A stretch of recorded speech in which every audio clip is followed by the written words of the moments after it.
Hello and welcome to class 3 of beginning stitches, where we'll today look at knots. So let's start with a French knot. There are two versions of French knots that are more common. So the first is to wrap once or twice around and then try to ignore the cat sounds and then in, and you'll hold the thread. Oh dear. I find sometimes that pulls apart though. So, especially if you're working with silk and it's being a bit difficult, there's another way where I will wrap around first and then, come on. My hands are hiding all of my work, but there we go. So I can pull that through. So with my one finger, I'm holding the wraps tight to where I want them until I've finished the knot and then back down next to where I came up. So you can see how the first version, which is how French knots are traditionally done, and I'll show that version again, the silk is just too slippery, so it comes apart. But you can do the exact same stitch if you just kind of take a little pause in the middle of it.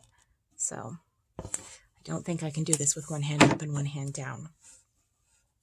So I'll wrap once or twice and then down next to my work. Now if I hold my threads in place, hold those wraps, I might be able to do this without it falling apart. Apologies, you can't see anything that I'm doing because it's underneath my thumb. There we go. So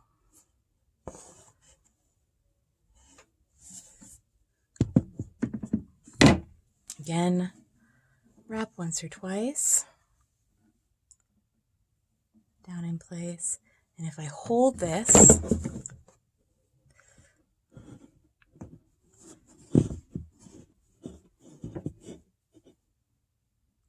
that should keep it from coming all undone. This one's a little bit weaker than the others, but if you ever have difficulty with your French knots and find that they just keep falling apart, that's okay. Wrap once or twice.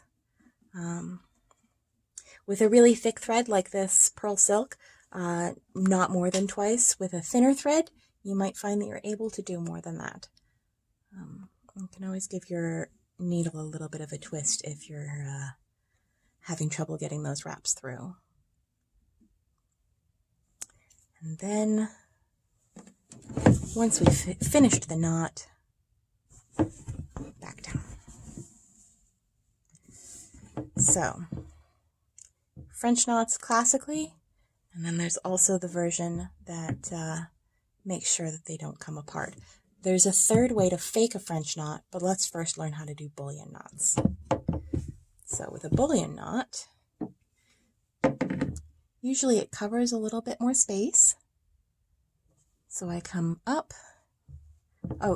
Sorry, with my French knots, I don't go up and down in the same space. I'll go one thread over. So, I wasn't supposed to pull that out. That's all right. We can always fix it. It just makes my life easier if I don't pull it out. Okay, so now I'm going to wrap around as many times as I think to cover this space here. Okay, so now I'm going to hold that and pull through, and I might need to do a little bit of wiggling to get my needle through those wraps. I want to keep the wraps as tight as possible, but with a little bit of a wiggle in there to make sure that they get through okay. And especially see how that's difficult with a doubled thread. It gets a lot easier once it's a single. And now, this is where the magic happens, because we pull that over.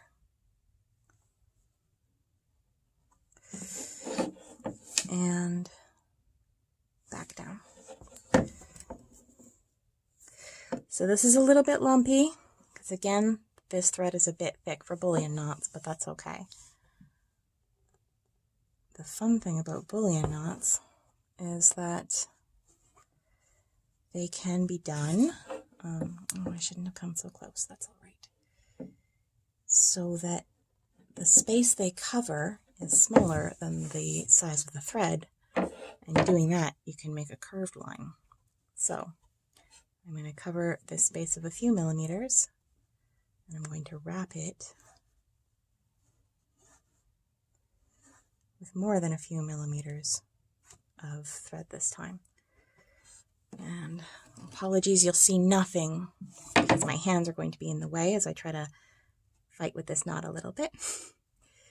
And so it unraveled a little so that I could get the needle through there. I'll tighten it back up, holding my finger in place.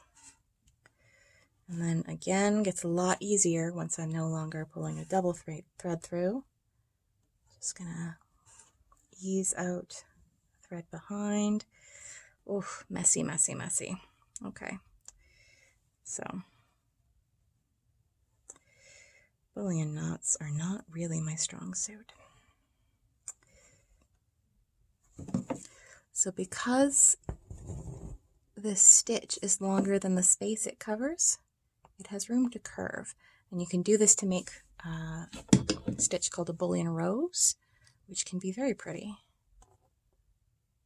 So we're going to try to finish this off. Limited space that I'm working in. Okay. And bring this back up over here. So again, I came out once, I went down, and I'm going to come out in the same space as or right next to where I was before. And wrap, and wrap, and wrap, and wrap. And the way that you wrap will have to do with the twist of your thread. Experiment with which wrap direction works best for you. There isn't really a correct way. So you'll see how I unwrap a little bit to loosen it. If I twist my needle this way, it loosens it up. Twist it back this way, tightens up my wraps. So I want to tighten up my wraps a little bit. Good, good. And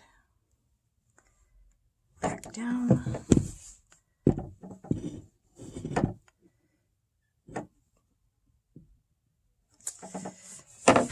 Just going to need my needle to tighten up. Apologies, you can see nothing through my hands. So, somewhat messy. Again, this silk is not an ideal thread to be working in, but bullion knots work really nicely with a pearl cotton, so we'll see if we can show off that. So now that we've talked about bullion knots, I would like to show you a way to fake a French knot, which is that I'm going to take that little stitch of a few threads first, and then wrap once or twice.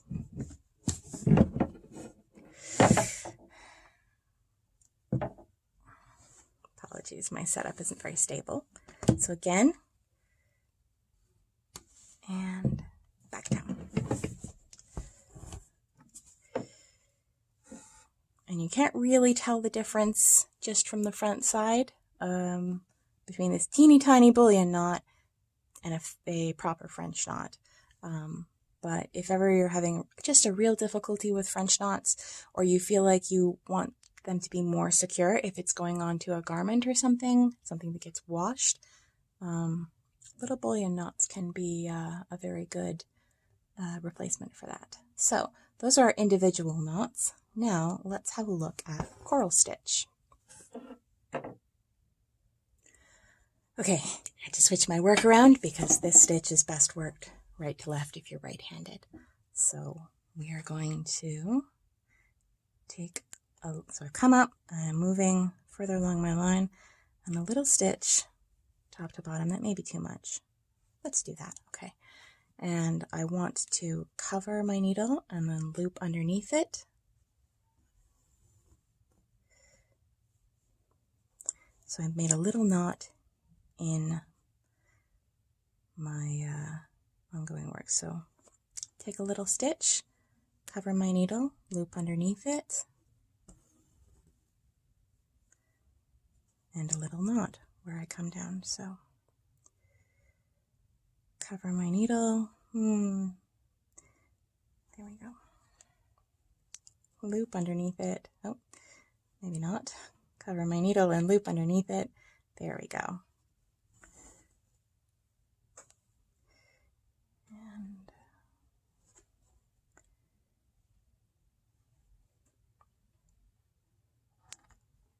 this thread is just being very difficult. Cover my needle, loop underneath it, good, and one more. Cover my needle, loop underneath it. So a coral stitch, if I can get it to behave, can do straight lines or curves really nicely. And is a relatively sturdy stitch because each of these knots is just a single knot at the end of a line. Now, instead, scroll stitch is a little bit more wave-like and also a little bit less sturdy. So pause for a second while I readjust. All right, so we're working left to right this time. And honestly, so long as you're consistent, it doesn't much matter if you want to work the other way. So I'm going to do the same kind of thing where I take a little stitch, only this time, instead of going over and under, I'm going to go under and under. And then I have a little knot on a wave. So under and under.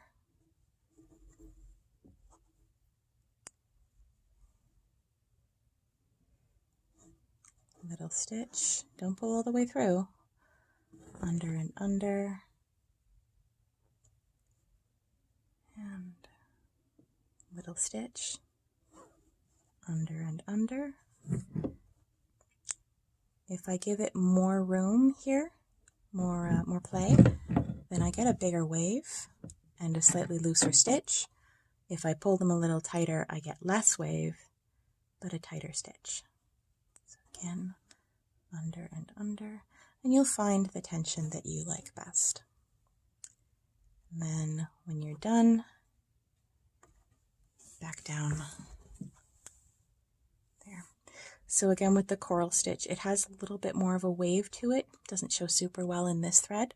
And to me, it doesn't feel as sturdy as something like the coral stitch. So for our next trick, let's do Palestrina, which is my mother's favorite knotted stitch, and is nicely worked in a series of the same movements. So I think for this we're gonna go back to working left to right. So I am going to turn my work around. Apologies, I have a limited space here. So, all right. So I'm going to work left to right, and I'm going to again do that same thing, taking a little stitch, but this time I'm going to pull it all the way through. And then I'm going to do that same movement underneath, top to bottom. And now I want to find the space in between these and go top to bottom under my first line again. And then pull myself a knot. So let's move further along. Little stitch, top to bottom. Good. Top to bottom under my stitch. Maybe don't pull it super tight. Top to bottom under my stitch again, inside of that first one. Take a little stitch top to bottom. Never mind the way that my thread wants to knot. Top top to bottom, under it, top to bottom, under it again.